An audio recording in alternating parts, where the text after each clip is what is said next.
It was the last desperate German offensive of World War II. You're face to face with these, and they're going to kill you. Hitler's all-out gamble sent more than 250,000 German troops into battle. You're seeing chaos as the Americans begin to piece together what is going on here. Outnumbered and severely undersupplied, US troops were facing a severe test. I wasn't thinking about nothing except getting to the target. Using battlefield dramatization, graphic special effects, and unique eyewitness accounts from those who survived, this is the story of the Battle of the Bulge, as never before told. He said, think of my mother, and I said, think of mine.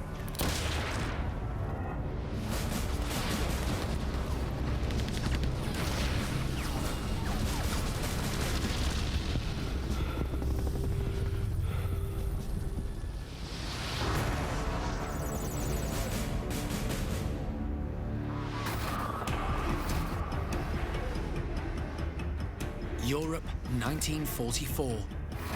In the 6 months since D-Day, the Allies had beaten back the German forces 720 kilometers across France, liberating Paris. Holland had also been freed. The Germans were on the run. They've suffered some pretty devastating loss. They've taken a lot of hits, and they've lost a lot of manpower.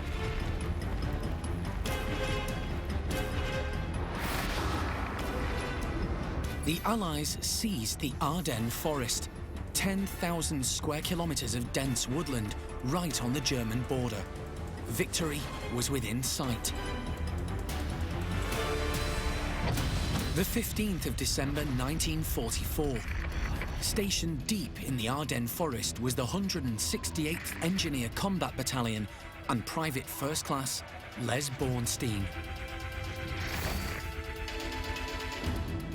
It was cold, but we were living pretty comfortably. We had replaced our tents with little huts in the woods.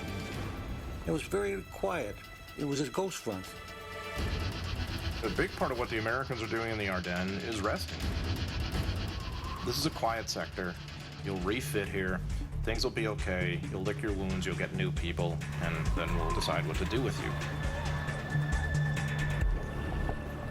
Many soldiers were given passes to Paris, 320 kilometers behind the lines and 3 days' drive from the German front. Among them was 20-year-old Private First Class Carl Beck of Hotel Company, 501st Parachute Infantry Regiment. You're 20 years old, been 72 days on the line, got a pocket full of money, and you're in Paris. So I guess there was some sinning going on.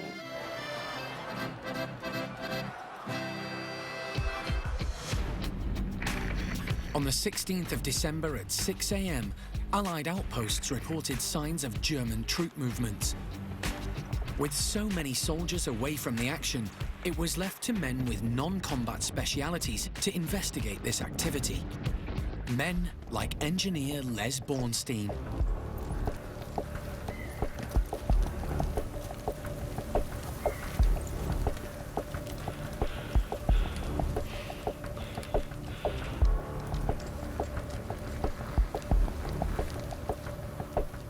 They said leave our shovels and our picks behind and all any mine equipment. Drop everything, all your personal things. Don't take any wallets or anything else, and take our rifles and bazookas and follow them. As an engineer, Les was used to clearing roads and building bridges. Now he had a new priority. We became infantry. Les's unit was in the woods surrounding Saint-Vith, a town at a major intersection of roads through the Ardennes.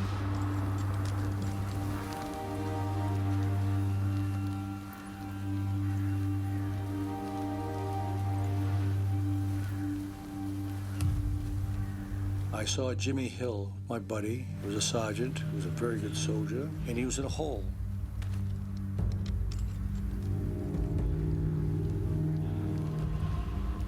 Jimmy all of a sudden said, "Here they come." Approaching their position were Panzer Mark IV tanks, the main German armoured attack vehicle. Les and Jimmy's unit had made the first contact with a major Nazi counterattack. 250,000 German troops and 9 whole tank divisions were moving into the Ardennes forest, catching the entire American military off guard. It came as a complete surprise and a shock. And he says, "Get the bazooka ready." The engineering corps had no armoured support, only small arms, rifles and bazookas. The M9A1 bazooka was a portable tank buster, accurate up to 270 metres. It fired a shell with 250 grams of explosive at 289 kilometres per hour. The Panzer Mark IV tank had 5-centimetre armour that could easily stop a conventional bazooka round, so US troops were issued with a shaped charge anti-tank round. The inside of the nose of this shaped charge was hollow, and the explosive inside had a matching hollow cone. The empty cone acted like a lens to focus all the power of the explosive onto a single spot, delivering maximum energy, enabling it to penetrate steel armour up to 90 centimetres thick.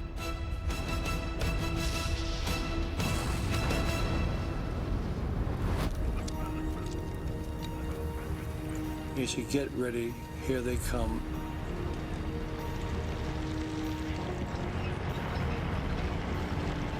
The shell has 2 leads on it, a negative and positive. They were soldered together. I go to pull the solder apart, and I broke it. There were only 3 rockets left. I pull the shell out of the canister. I go to pull the negative and positive leads that made of copper, was soldered very lightly together. My hands are shaking, not only from the cold, but from the fear. Tremendous fear. And I broke that one.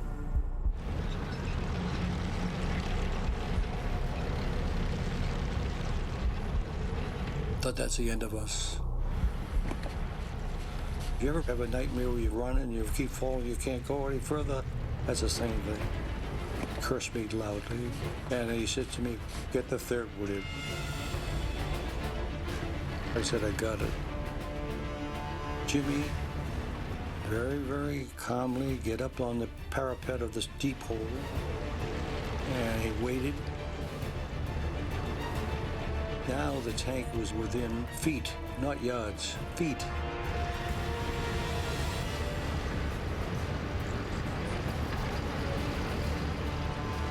And I put my head against his shoulder and said, "Please, Jimmy, don't miss."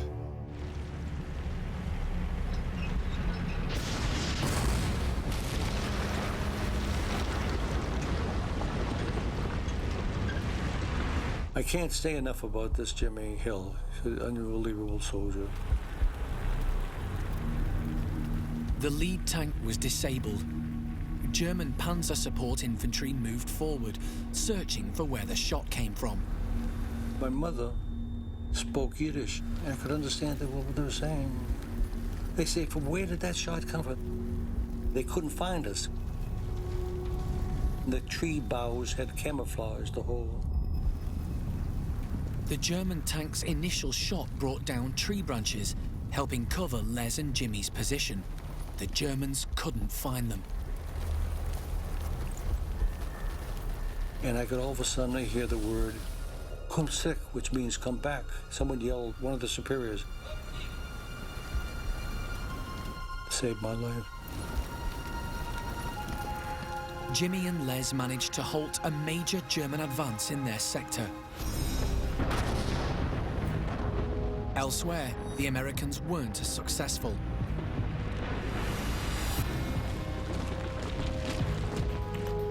By the end of the first day, the lines were completely overrun.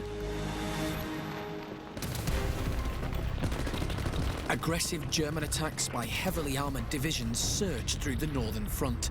American units were overwhelmed.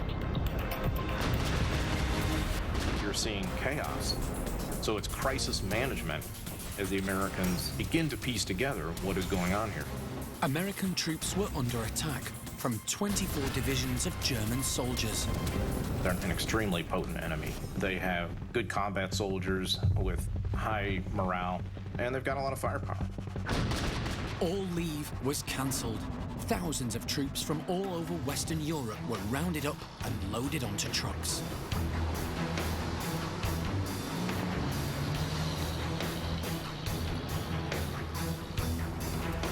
The orders were, get on those damn trucks, mount the machine guns on the side, the crouch are just up the road.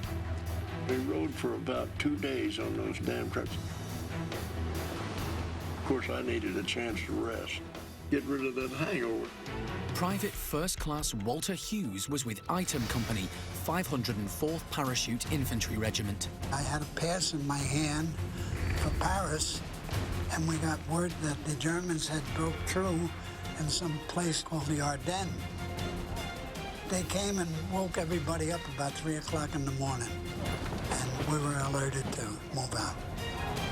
Nobody knew anything about what was going on. All we knew that the Germans were on the move. The US 7th and 10th Armoured Divisions and the 82nd and 101st Airborne Divisions were mobilised immediately. 60,000 men and 11,000 vehicles were sent to the Ardennes. So much equipment was moving on the roads, and every little town that we went through, there was MPs there directing traffic, and we knew it was a big operation, whatever it was, but we weren't sure, and nobody knew where we were. American light infantry and paratroop divisions were the only ones there to hold the line. The nearest tanks and heavy armour were General George Patton's 4th Armoured Division, 160 kilometres to the south. They immediately set off to reinforce their comrades in the north. December the 16th, 11:30 p.m, the end of the first day. With no tank support, infantry and paratroopers would have to hold off the attack on their own. Private First Class Don Burgett and the rest of Able Company drove through the night to the front. We would go through the night. We went through the old World War I battlefields. And I remember standing up in my truck and I looked out and I said, World War I is the war to end all wars. I said, the ghosts are restless tonight.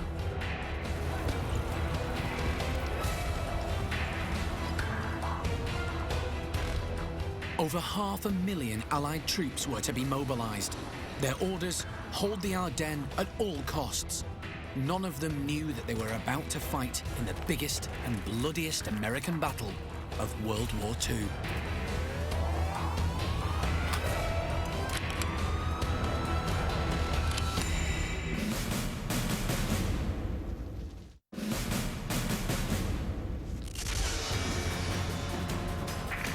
The 17th of December 1944, 11 a.m. Deep in France's Ardennes forest, Hitler's last-ditch counterattack had the American forces reeling.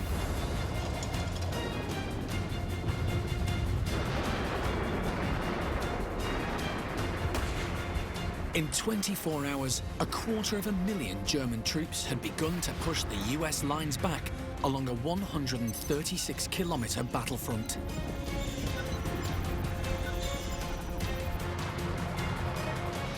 These are some of the best remaining soldiers the German army have, so that's why Hitler has put them there. He thinks they're going to smash through the American lines and achieve the purpose of his offensive. Hitler's target was the port of Antwerp. If his armies could break through, he would split the Allies in two and cut off their supply routes. To stop him, the Americans had to hold on to the road intersections in key towns within the forest. The most important of these was Bastogne.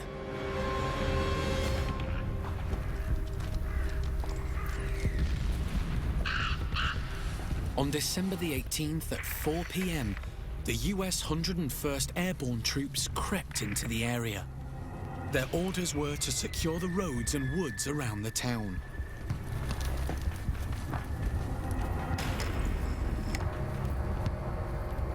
Bastogne is not like a, surrounding the castle kind of siege at all. The key to Bastogne, in a lot of ways, is the little towns and crossroads outside of it, 2, 3, 4 miles outside of the town, in which you see these kind of spoke point positions as the 101st Airborne fans around the town to create this very loosely held perimeter of just kind of foxhole to foxhole.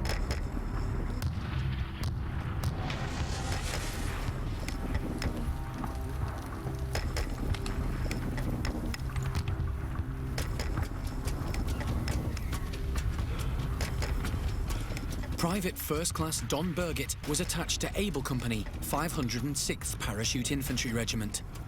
My buddy was one of the point men, and he had good eyes, and he said, there they are, there they are. And he turned, looked back to see us. We couldn't shoot because he was between us and the Germans. Shot him through the mouth, took his spine out. He was dead before he hit the ground. In these fractions of bang, bang, bang, it's gone, it's over, we were running forward.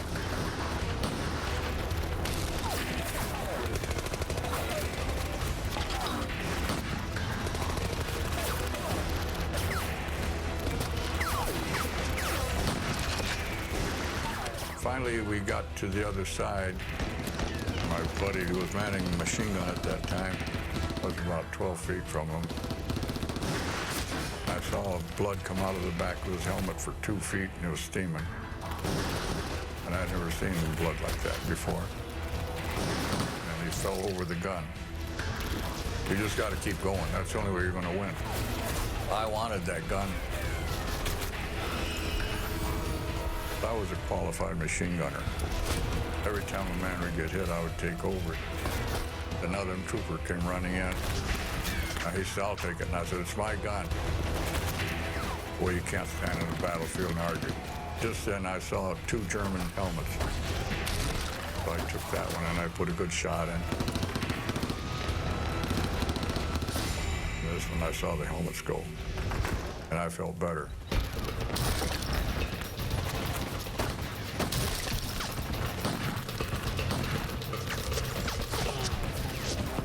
6:30 p.m.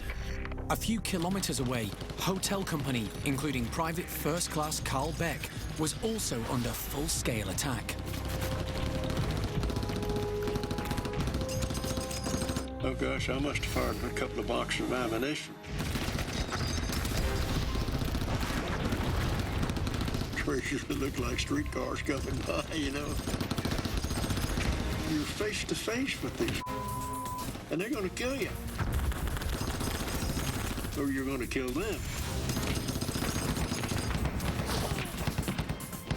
It was just a matter of survival. Without warning, Carl was blown over a meter into the air.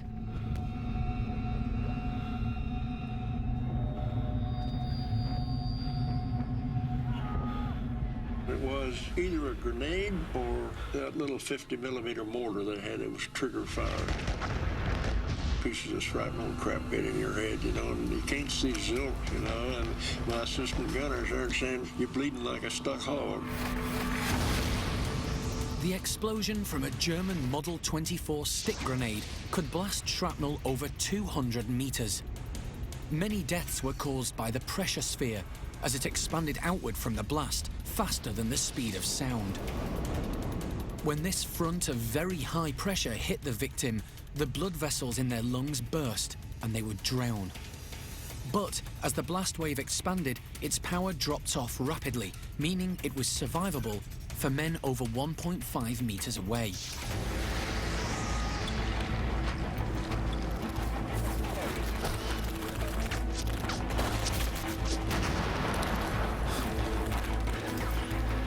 Despite his injuries, there was nothing Carl could do but stay on the front line. The Krauts had overrun our hospital. There wasn't any place to go anyway. It didn't matter if my brains were coming out. You know, there's still no hospital. By the end of day 3, December the 18th, the men in Bastogne were surrounded. In the first 3 days of the Bulge, the Germans can definitely win.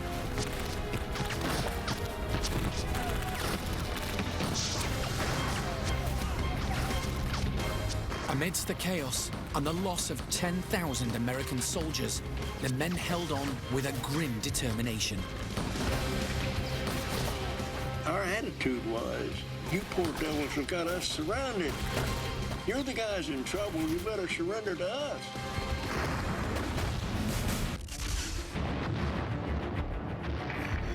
By December the 21st, 1944, day 6 of their surprise counterattack, the Nazi forces had secured the Bulge 80 kilometers deep into Allied territory. 10 divisions of soldiers were fighting to hold back 24 divisions of invaders. In the north, you've got 6th SS Panzer Army, the most powerful armored divisions that the German army still has, heavy with Waffen-SS, I guess we'll call them Nazi soldiers. In the middle, you've got 5th Panzer Army, which also has some fine armored units from the regular German army, most notably 2nd Panzer Division.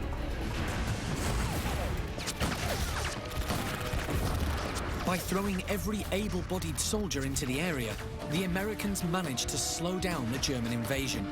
However, unless reinforcements arrived, territory held by the Allies only 1 week before would be lost. In the north, the key town of Saint-Vith had already fallen into enemy hands. In the south, the Nazis had the town of Bastogne surrounded. But the 101st Airborne held strong, stopping the Germans from using the main road through the Ardennes.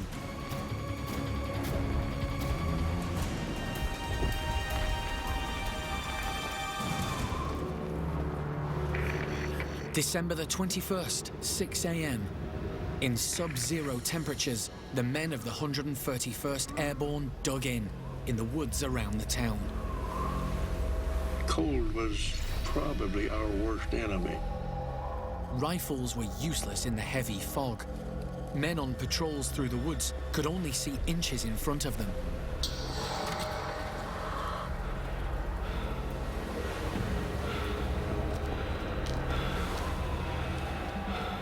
I took my .45 pistol that my dad had given me and I cocked it back, put the safety on.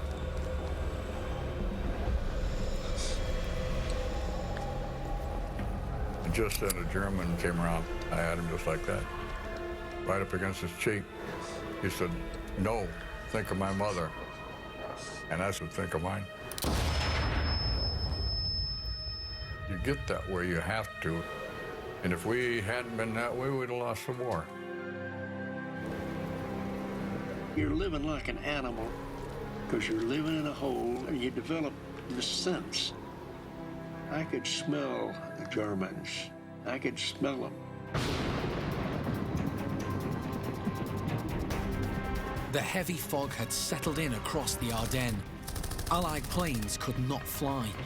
The men on the ground were running dangerously low on food, clothing, and ammunition. And without air support, it was impossible to resupply them. Hitler had always, in coming up with this offensive, banked on the idea he was going to get bad weather. Why does he want bad weather? To ground Allied air. In fact, the heavy fog proved challenging for both sides, causing the Germans to have trouble identifying clear targets to aim at. They often resorted to shelling entire areas where they suspected Allied forces might be dug in.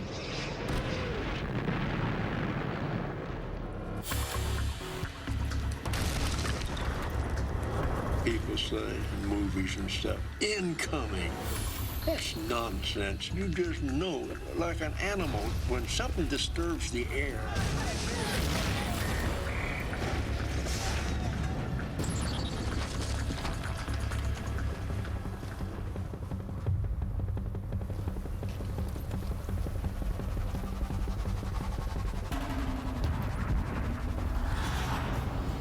The Germans had two ways of detonating their 105mm artillery shells. Alongside the standard contact method, where the tip hits the target causing it to explode, they also used a timer method. The gunners would twist a rotational timer and the clockwork mechanism would count down. In the Bulge, they used a strategy known as tree burst, setting the timers not to explode next to the men, but in the trees above them. This caused jagged tree fragments to fly through the air and wound soldiers caught in the open, dramatically increasing the potential devastation of a single shell.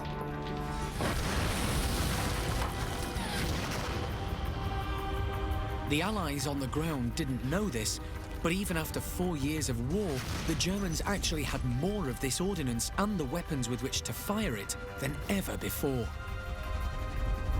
German production by the end of 1944 is actually higher than it was in 1942. They're actually producing more stuff. And the reason they are, they've moved a lot of their operations underground, but also slave labor.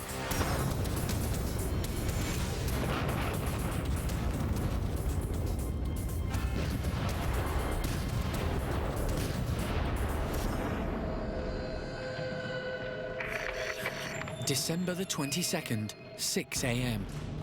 The Battle of the Bulge had been raging for a week. Spread very thin, communication was key for the Americans to react quickly to German attacks. In the northern sector of the Bulge, Private First Class Walt Hughes' job was to maintain communication links between outposts and command. The Germans would be mortaring the position, and that would break the wires up. Walt and his lieutenant were about 800 meters behind the front lines. Out ahead, Americans hunkered down in their foxholes in the dark woods, less than 100 meters from the German lines.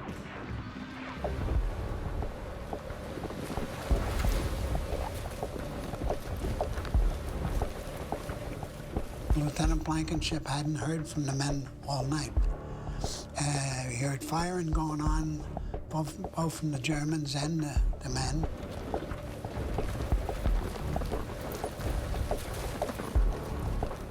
So he said to me, he says, Hughes, he says, follow me and trace the wire. He says, see if we can fix the wire and find out what's going on out there. When I came to the end of the wire, it was pretty close to the hole.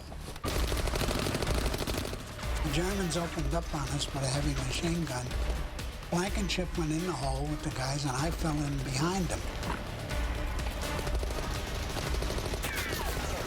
There are a couple of wounded men. Blankenship grabbed the gun. Hughes, he says, do you think you can get around behind him and put him out of business?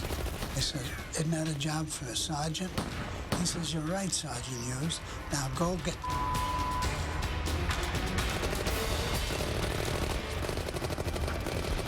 And I said to myself, well, if you're going to die a sergeant anyway. To prepare for the assault, Walt took off his helmet. We used to take them off a lot. Unless you were in areas where artillery was coming in all the time, guys would dump their helmets because they wouldn't stop a bullet. And I left my belt and I took 2 extra clips and the Tommy gun in this hand.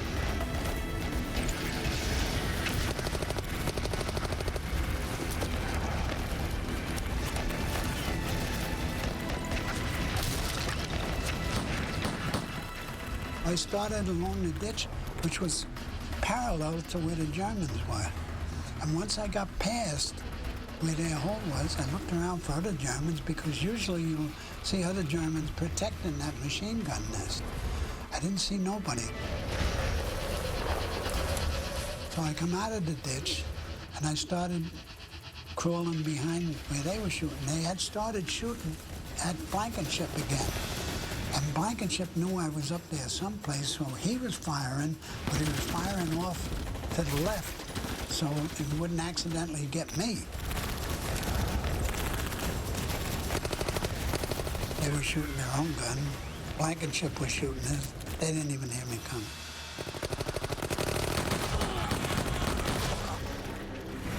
By the 8th day of the Battle of the Bulge, American troops had already suffered more casualties than in any other battle so far in World War II. The Germans held an 80-kilometer salient, a battlefront projecting into Allied territory, and the remaining American soldiers were running dangerously low on supplies.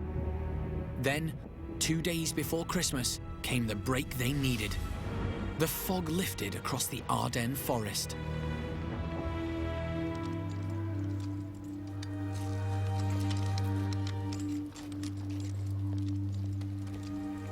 cleaning my machine gun. The sun had come out, and I saw it shining on these ice formations around the edge of this foxhole, and it looked like jewels.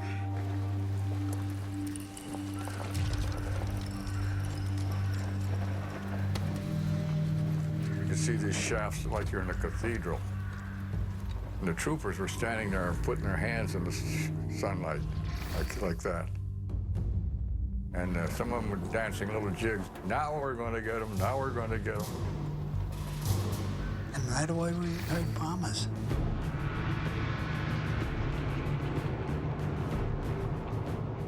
When the fog lifted, you can now send fighter aircraft and other aircraft out on missions to destroy German vehicles and German troop positions. First planes that I recall coming in was C-47s, and then P-47s came in behind them, strafing and dropping bombs on those tanks. Much-needed supplies were also dropped for the Americans surrounded in Bastogne. K-rations, ammunition, medical supplies, electricians, communication, they were dropping everything.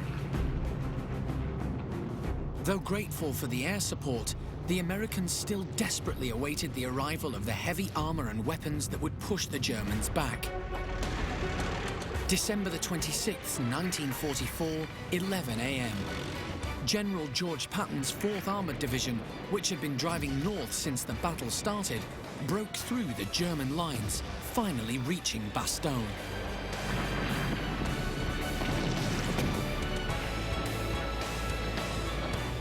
When they broke through, I mean, there was a wild hoorah from Bastogne. All of us, we were raggedy ass, but we won. I just want to emphasize emphatically that we were far from being rescued. We were relieved and glad to be relieved. Now the Americans could go on the offensive against an army that was still well supplied and reinforced. It was clear the Germans weren't going to give up territory so close to their homeland without fighting hard.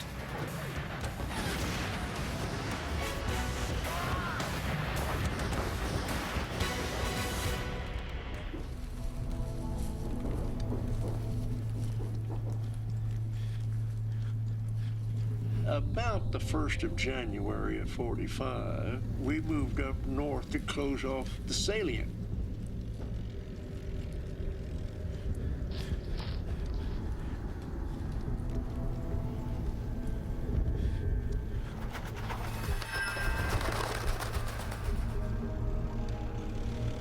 It's so creepy with this fog laying on the ground. It's like as if you could see Little Red Riding Hood or the Gingerbread House or something. It was creepy, I'll tell you.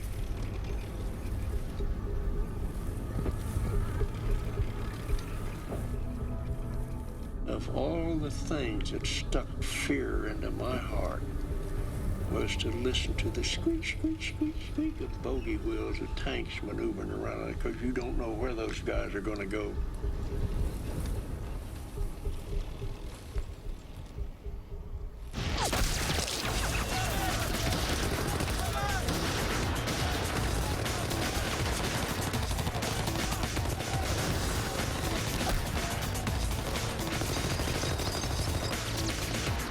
Germans were all over the place, so I was firing a machine gun. Now look, I'm a slick-sleeve private machine gunner, and what I know is, there's the sons of bitches. Let's go get them. We were for the fight. That's what we're there for. The M1919 machine gun was designed to provide automatic fire of 30 caliber rounds for sustained periods. Recoil operated, the kick from firing one round caused the next round to move into the chamber.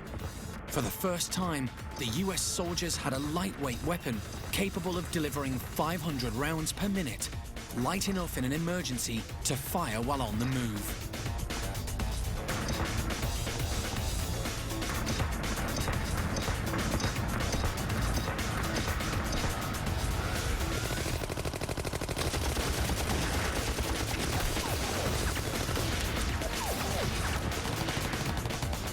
Get in there and move, shoot, and communicate. And that's what we did.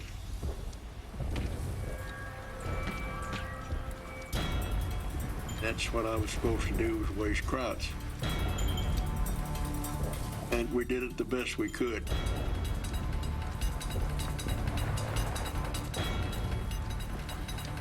The going was slow and bloody, but the Allied troops on the ground now knew they were pushing the German bulge back.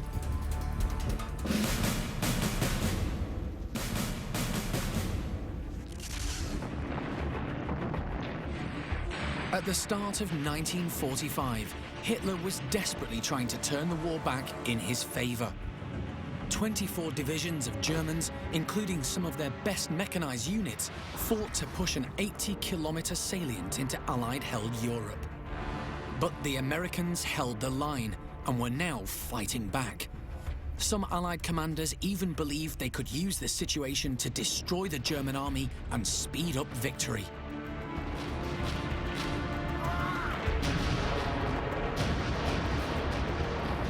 Eisenhower sees it as an opportunity to destroy the German army that more or less had been difficult to get at on its own side of the border. Now they've come out, you can really hit them with air and with reinforcements.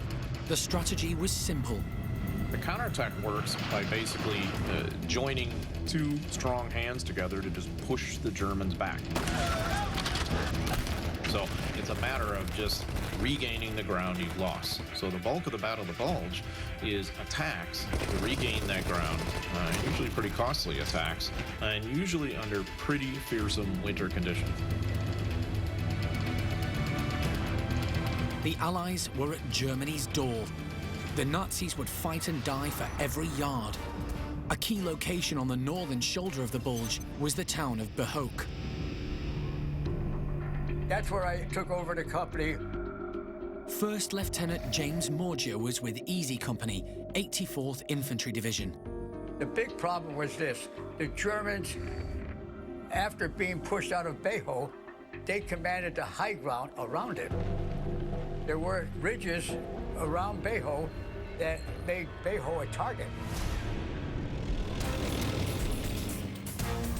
5,000 US troops and 5,000 civilians were inside the town, in a direct firing line from a company of Germans who controlled the high ground on the surrounding hills. It was 2 o'clock in the morning. I got the troops together. We didn't know if any enemies up there. We didn't know if there were woods up there. We didn't know if there were buildings. We didn't know nothing. All I know is we had to take the high ground. I just followed my footsteps. And that's what they did. Everybody, 150 or more guys, were right behind me. They were stretched out over 200 yards, and I was going rapidly up the hill. This was like 6 o'clock in the morning. One thing about snow, there was no sound at all. Nothing moving around. Everything was absolutely quiet. Nothing. There was no noise. Jim remained focused. I wasn't thinking about nothing except getting to the target. The silence was shattered. Easy Company was under fire from a camouflaged farmhouse at the crest of the hill.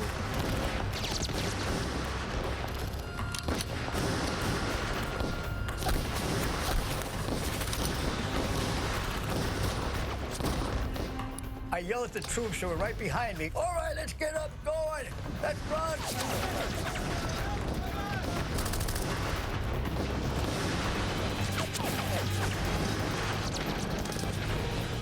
The next thing you know, a whole platoon comes up, and I says, look, you got to get, these are buildings here. Jim rushed headlong into the line of fire.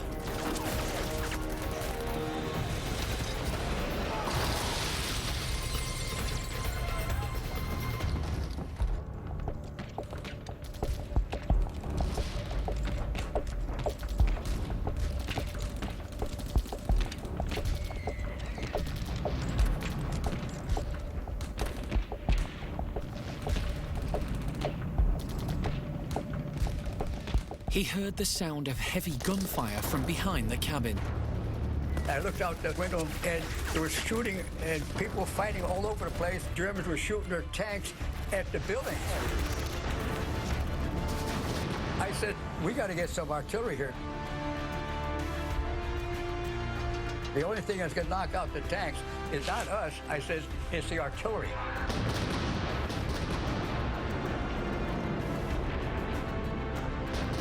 I saw the very first shell come down and hit the truck right on their radiator nose cap.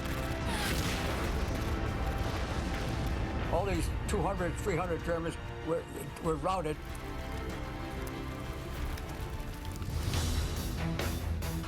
American gunners in World War II developed a devastating tactic called time on target. Each battery of guns fired its shells at different trajectories, depending on how far away they were, so their shells spent a longer or shorter time in the air. As a result, all the shells landed at precisely the same time, delivering a devastating amount of firepower on the German target.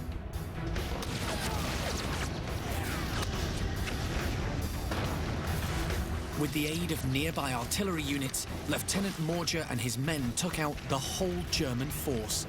Jim himself was awarded the Silver Star for bravery, but he credited the success of his mission to its early start. I felt that secrecy and stealth and darkness was on my side. If they were up, the tanks would have taken one shot on my column. We would have been wiped out. Attacking at 6 in the morning was highly unusual. Often, up until then, American military action had begun exactly at 9 o'clock. From that day on, American generals stressed the idea of varying the times of attack. Jim believes this helped the Allied advance. I figured they probably saved a lot of lives.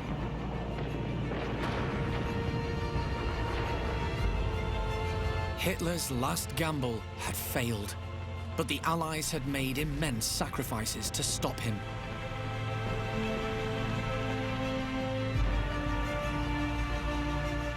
Most of the time when somebody gets hit alongside of you, you just got to keep moving. Sacrifices made for country and for each other. The heroes are all dead. We don't have any live heroes. You were just there to know that you're not going to let your friends down. If you just know that, that's enough. Over 80,000 men were killed or wounded. For the American troops, the Battle of the Bulge became the costliest victory of World War II. We built the greatest military machine the world had ever seen. But we came as liberators and not conquerors. And that's what we did, made a better world. I guess I just have to say, I'm glad we did it.